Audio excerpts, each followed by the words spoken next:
Okay, so our primary focus is going to be on the third question that was given as an option. Consider the influence of technology on education and focus on one that we each think is particularly impactful or interesting. Mine is kind of an interesting one. I really don't know that new technology is overly necessary. Not that it shouldn't be taught or be demonstrated, like VR, augmented reality, things like that. But I do think a lot of the technology we are using currently is incorrectly used. One of the additional things that I was able to find was a gentleman by the name of Sugata Mitra. And what he did was he took a basic computer, hooked it up to broadband, and dropped it in the middle of New Delhi. He embedded it in a wall. There was a touch screen that allowed them to scroll. There was no keyboard, and it used English in a part of the city where no one knows English. Inside of 2 months, there were groups of kids that had navigated their way to games. There were groups of kids that had begun teaching themselves how to read English because it was an available option. He gave a group of students, he wrote something up on the board and said, and pointed at it. He was in the middle of Italy, and he just pointed at it. After about 5 minutes or so, all of the kids started using Google to translate. Then they started answering his questions. By the end of the class, they were already beginning to write out Pythagorean theorems because he had just said who was Pythagoras and what did he do. And then he just let them go in groups of 10-year-olds. Really phenomenal things that truly demonstrate to me what a facilitator versus a teacher can be. I think we're too caught up in trying to make, well, we don't want textbooks, so here's your tablet. Well, what are they doing with it? Reading their textbook. Good implementation. Really breaking the mold there. We're not changing what we're doing with the material, we're just changing how we get to it, and that's not really tech. Well, it's cheating. It's trying to say that we're filling out, we're checking the box for the state, when really we haven't done anything different with it. So that's kind of where my brain went, and it's interesting is because especially like his Melbourne video, it's from 2014. It's 6 years old. The guy I just quoted, the video about him, is from 2010. He did this in 2006. Like, this isn't new information. We've just literally never done anything with it. And that's really where I kind of get stuck when it comes to curriculum is, well, we know all these new ideas, we just don't do them. Very cool. No, that makes sense. I think, Thomas, I think I'm going to go, as I shared, just a little bit different direction. Obviously, as a business educator, obviously the business world is a lot of what is driving this technological revolution and basically the skills required kind of for vocational purposes, post high school, post college. And so for me, I'm going to focus on two technologies that I found really interesting, basically incorporated in my business curriculum classes. Just with the shift in technology. The first that I'm going to kind of talk about is the Square. I think a lot of us have probably purchased something with our credit card via an Apple iPad from a local vendor of some sort using the Square Bluetooth technology. And why it's basically applicable in a business classroom for me is, I mean, that's the future, whether it be a small business or even some larger vendors. They're using these technologies in the real world every day to basically not only saved time, but saved significant amounts of costs, which as a business educator, those are two vital things that we're looking to implement in our classroom, that cost savings mindset. So when it comes to how this curriculum, basically how my classroom is structured when it comes to the incorporation of these technologies is actually pretty interesting, because it shifts from a very structured environment to a very unstructured kind of vocational on-the-job training type curriculum, in the sense where basically limited time in the classroom, a lot of times actually doing, small jobs or mentorship type jobs at a local merchandiser or a local food shop here in town, where they're getting real world experience and hands-on experience with some of the technology. That being said, obviously in a collaborative setting, we have a lot of cost savings and time savings tools at our fingertips when it comes to just the Google, right? The Google and the Microsoft Office Online kind of package as it is.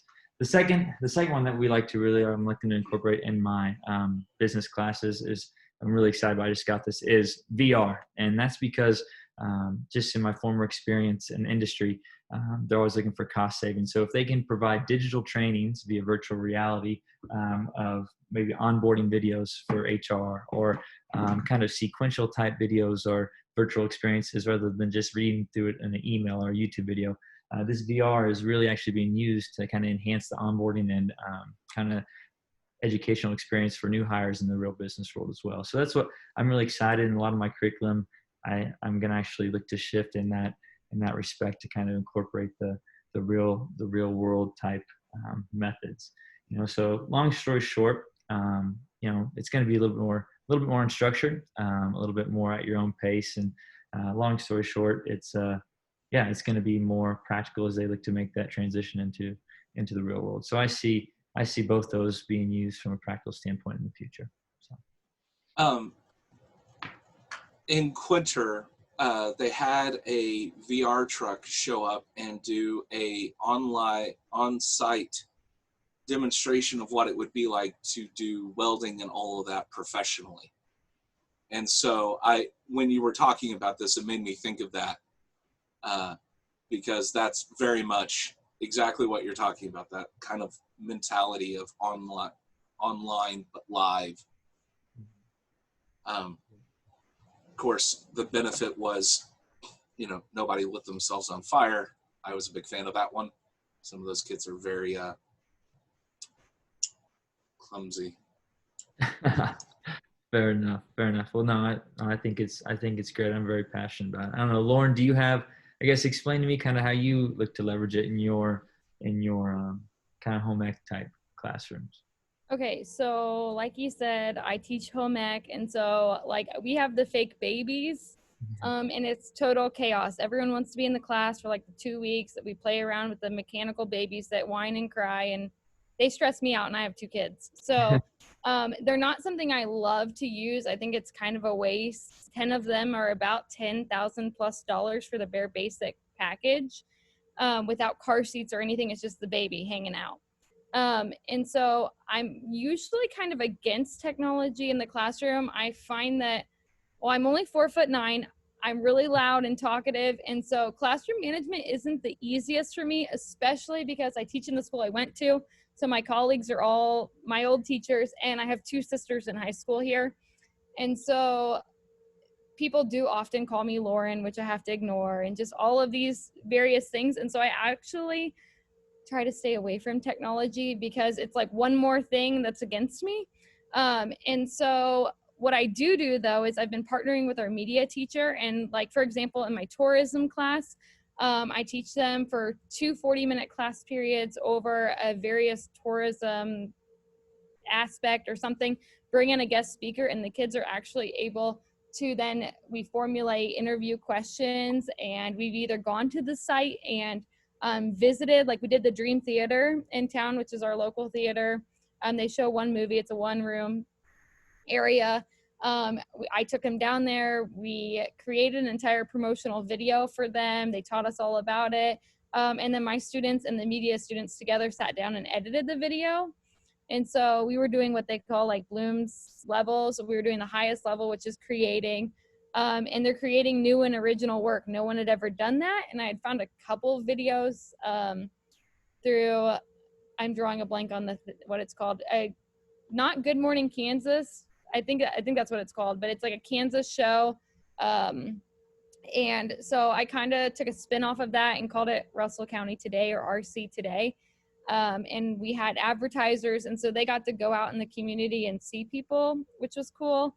I'm hoping I'm getting somewhere with that. Also, like in my leadership class, I have them record mini TED Talks over the book they read every month. And so I'm having them do technology in a way they're not used to, but they're always consuming that technology via YouTube. They're consuming so much, like what kind of press on nails they should get, and how to do this and how to do that, and the TikTok video, and the nutritional foods that they should eat. And so I'm taking that, and instead of it being like an annoyance to me, I'm able to have them actually create something and send it out to the community. Like, look what my class is doing. So it's free advertisement, essentially. Do I say anything else? Do you have questions? I don't know if I've actually gotten anywhere yet. So you do this show, do you actually send it out to the public as well? Like, can the public just go to a YouTube channel and watch their students interact with the world like that? Yes. That's really fun. And we cut commercials. It was amazing. We pretty much, me and the media teacher, bawled, literally. And we saw, since we did the first one at the Dream Theater, my mom is on the board there. And so I wanted to go somewhere and try out it was a whole like 3-week unit where we went and we talked about interview questions and what they should wear. And we contacted my mom as to what she was going to wear. And we actually viewed it at the Dream Theater, which was really cool. So they learned the content. The outcome was the same. They still learned it, but they were able to experience it. And then we did a few more, and we realized one big, ginormous 20-minute show wasn't worth it. It was better to just group our guest speakers. Like we did a Veterans Day? That's in the fall, right? Yes. Yes. We had a veteran come to the high school. And so there were just a few things that we decided that we were just going to do our opening scene and then do one speaker instead of compiling it together. Internet is horrible here. So in our school, we're 1-to-1 iPads. I forgot to say that, 6 through 12 now. And a couple issues we've had, I guess this might be the right time to say that, is we've given no training to anyone. We just got MacBooks this past year. Some of the teachers have them, some of them don't. Some of them have Acers. Some have Chromebooks, some have iPads, some have the iPad Pro, the bigger one. And like, I can't even update my own computer. So our issues are, it would be really nice to implement cool technology, but I mean, we have teachers who can't print. Like I'm a shared teacher. I can only print at one school and one printer. So there's just things that are like, it would be really cool, but I'm using what we have right now, mostly because I don't want to ask for too much because it's a new program. And yeah, and I guess for the students, since I'm using iPads to have them record some things, their textbooks don't work on the iPads. They're a hunk of junk. I mean, seriously. So we have them so tied down that it's hard to get anything to work. And they can edit everything on their iPad. Like when we did e-learning, I had them create mini videos, take a lot of pictures, like dust your house, so show me one before, after, and then cleaning up your mess, before, during, and after rather, or like make yourself a snack, show me something, prove to me that you actually got it done. And so I'm trying to make it. I can guarantee with the cleaning the house, you have received a lot of love from parents that came home with an unexpectedly clean mantle. Yes. So for the e-learning, I made a grid, and it was 56 options they could do. And I did one per week that I assigned. So I was grading the same thing. And then one a week they could do themselves. And so I had kids making their beds, making themselves snacks. And I always made sure I put before, during, after. You have to clean up your mess or it's 0 credit. Don't stress your parents out. Because I was worried about how our school was going to react to electives, and we ended up only getting 15 minutes per week. So I was like, you know what, instead of being a hindrance to them, I'll give them opportunities to do stuff like go on the Vans website and create a pair of Vans for a friend and tell me why you picked or why you picked that. What friend was That's it? creative. Yeah, and like a piece of jewelry or like a swatch of fabric or just various things.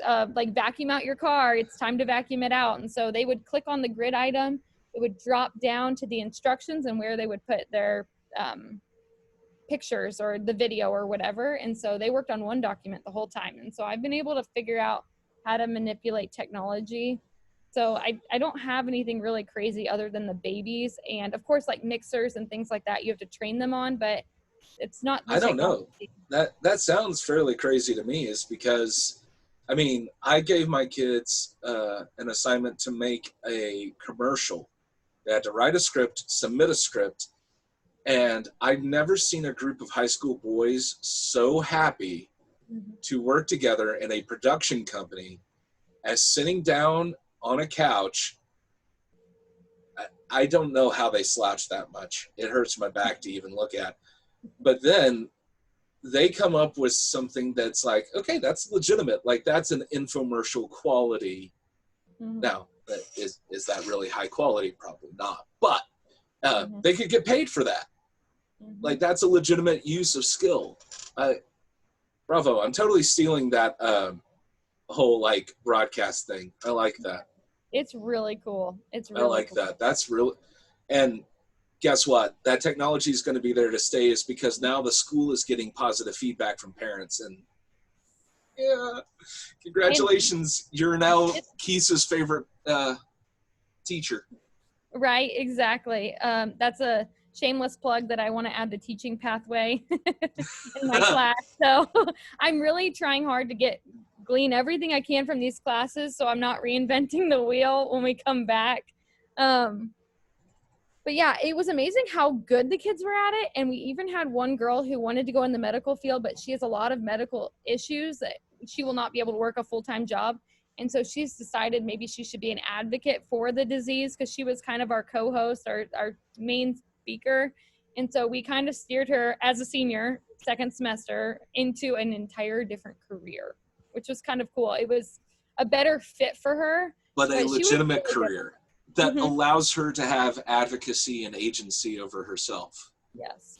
And you can't be a nurse. She has like Crohn's, colitis, that type of stuff, leukemia as a kid. She's barely holding on. So she'll be able to go virtually online to college and then figure it out as time goes on, which is cool.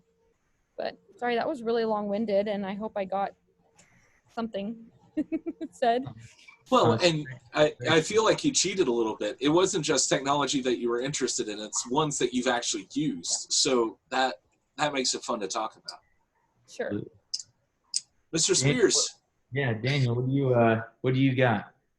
All right. Well, like I said before, I'm going to play a little devil's advocate here against technology, especially in the classroom, at least for my profession and what I teach, which is music. I teach from third and fourth grade general music through middle school and high school band. So God bless you.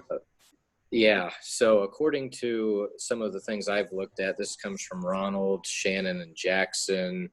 It's a website from 2017. In there, it says under technology and has changed how we listen to music.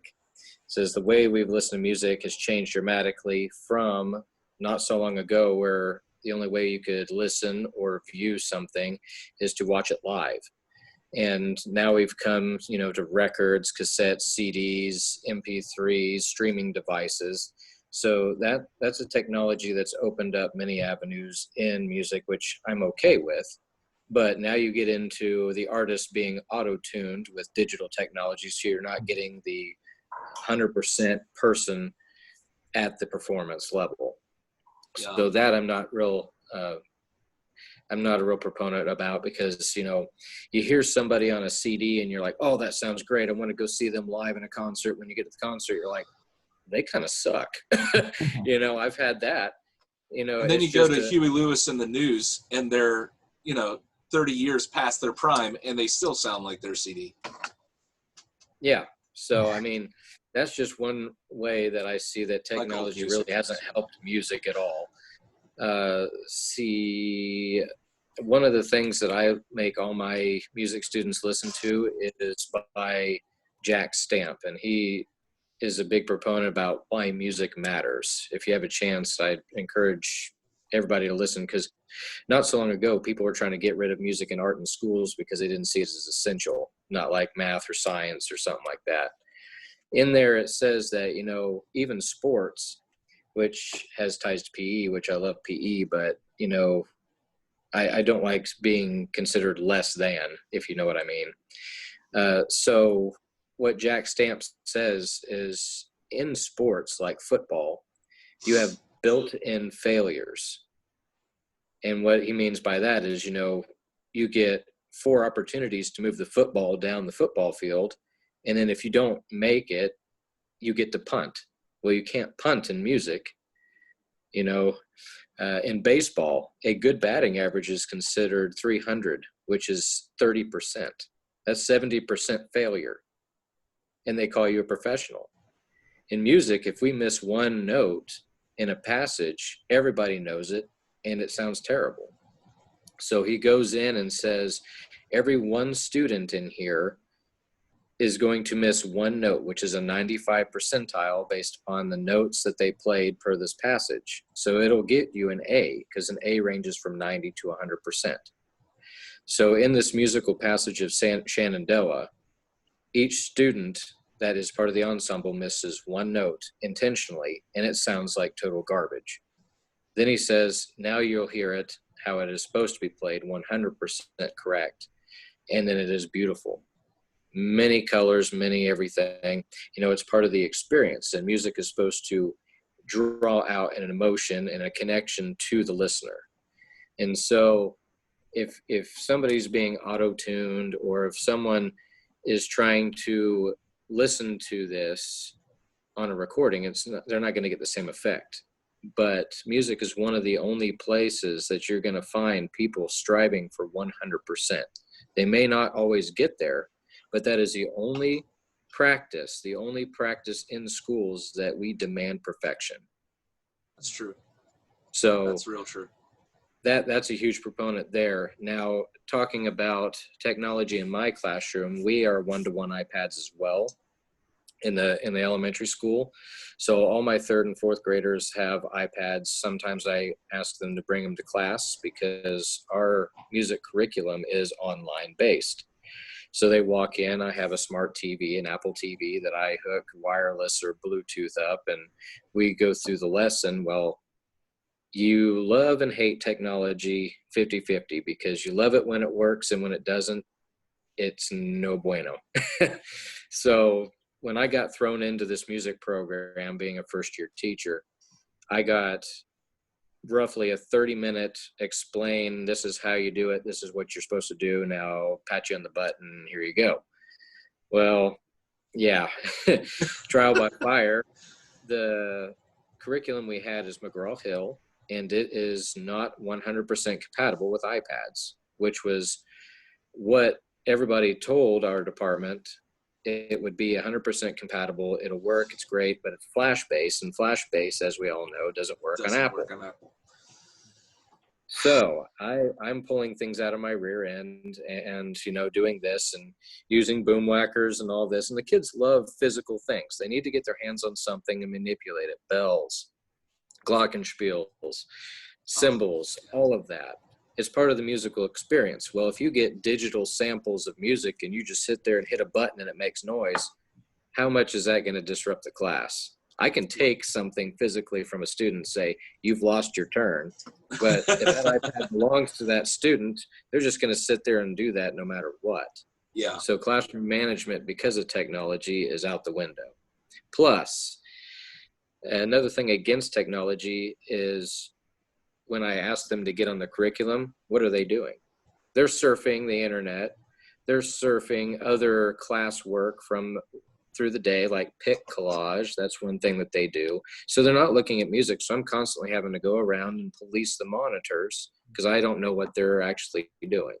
Right. And, you know, not to sound, you know, totally anti-technology. I do like technology and I do incorporate it in the classroom, but in my educational research class that I did last year, I had to research my own topic, and my own topic was, well, with this influx and bombardment of technology on kids and their development growing up, are we actually hurting them more than helping them in their educational process?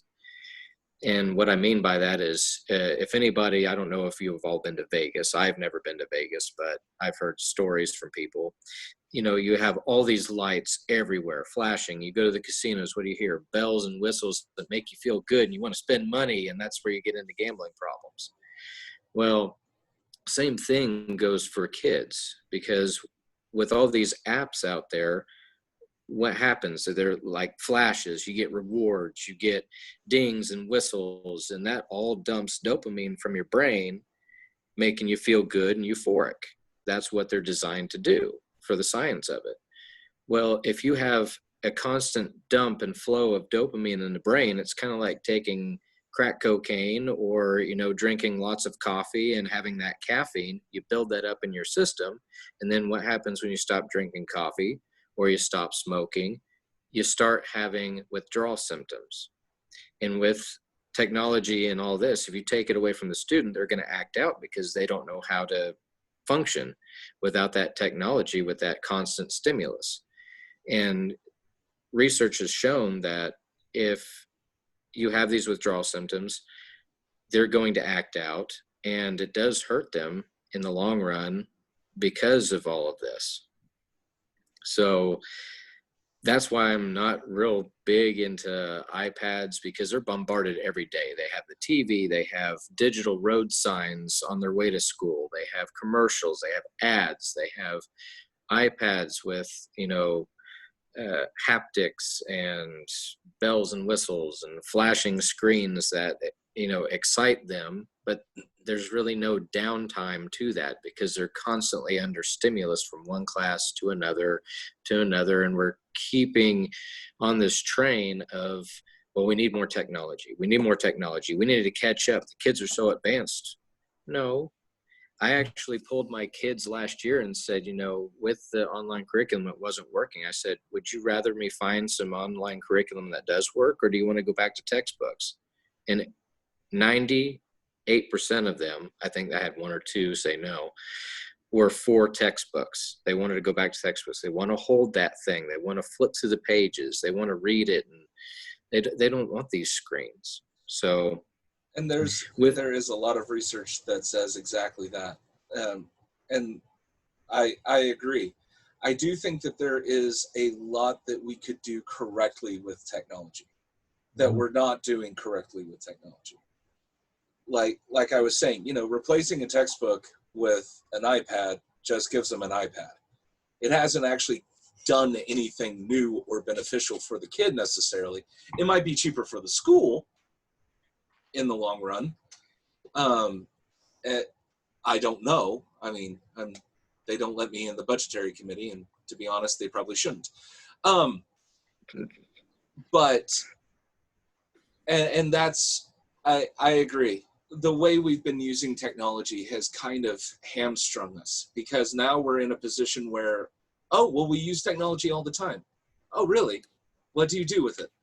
The same thing we were doing 30 years ago, just worse. Well, if we're doing the same thing we were doing 30 years ago, but worse, then what is the point of the technology? Yeah. Whereas something that, like what Lauren was doing, I'm sorry. You're fine. You're fine. Like, go ahead. Then you have something that is like, oh, okay, now we have a beneficial aspect to it. Mm-hmm. And now you're using the technology in a beneficial way, but that's not something you could have done 30 years ago unless you were willing to give everyone spools of film and send them out and all of that.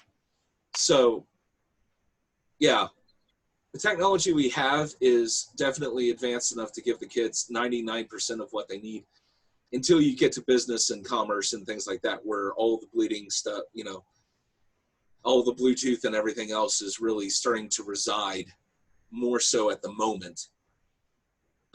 That's where you need that interaction.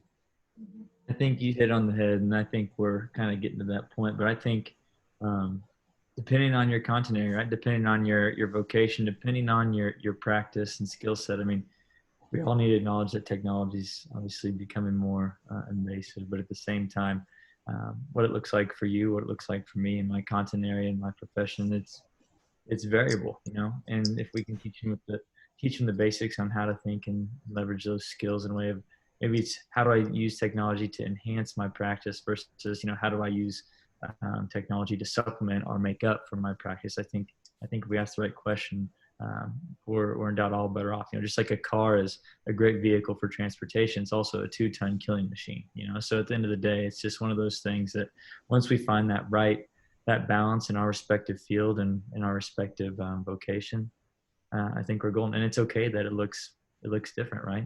All our curriculum looks different. We're different content areas for a reason, and it should.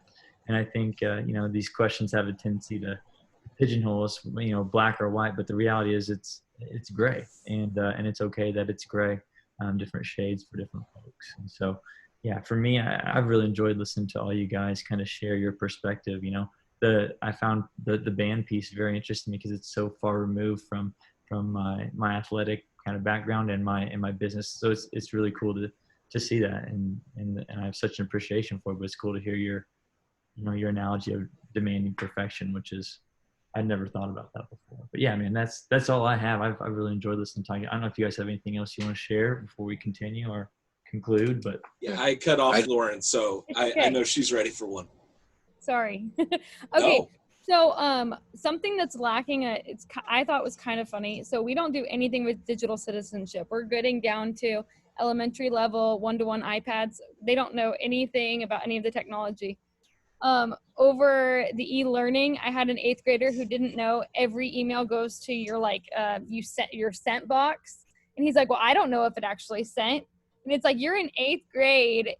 Like, what? You don't even know how email works. We have failed you. What have you been doing?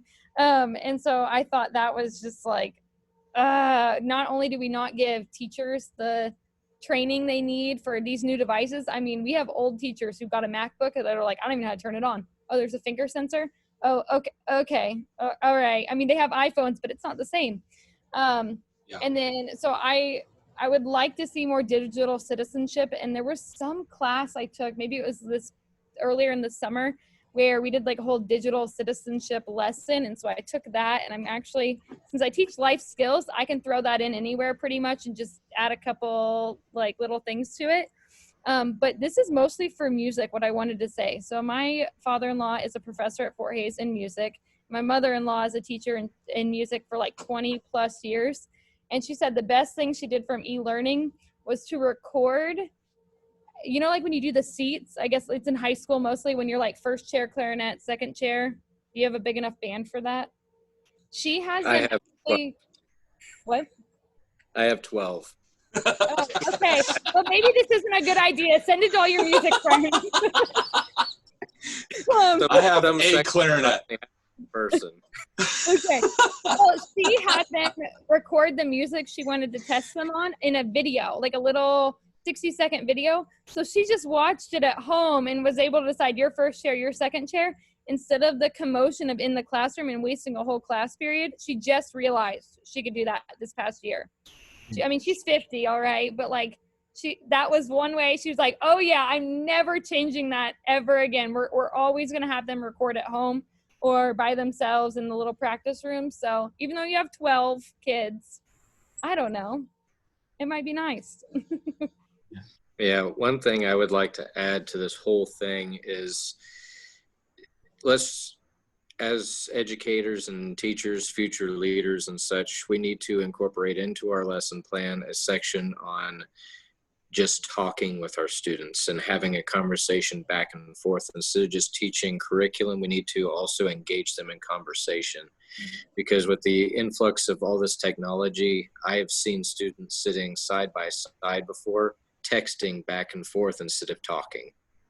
And when we lose social skills like that, we don't know how to voice our differing opinions and how to make resolutions with disagreements, and we'll have far less backlash and issues with anger problems because that's a skill that they're not getting with all this technology. So as long as we can communicate with our students and help teach them how to communicate, that will greatly help us as well. Agreed. So, guys, I think that more or less finishes it for us. So, any final thoughts or anything else to add? I think that was actually a really good conversation. I think we touched a lot of different things. So, ladies and gentlemen, have yourself a good week. I will, let's see.